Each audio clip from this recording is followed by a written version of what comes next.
তো দেখো আমাদের তো টব নেই, তাই আমরা প্লাস্টিকে লাগিয়েছি, বালতিতে, কৌটোতে, একটা নার্সারি হয়ে গেছে।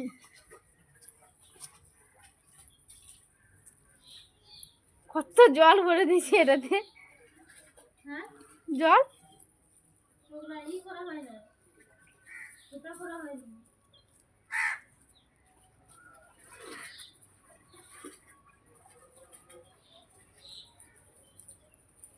এই যে একটা টব আছে তুলসী গাছ লাগানো, এখানে একটা সিম গাছ লাগানো হয়েছে, এখানে শাক লাগিয়েছে,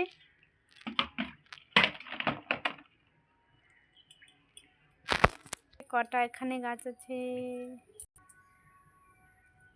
আমাদের গেটটা নতুন তৈরি করেছি, এদিকে রাস্তা ছিল না,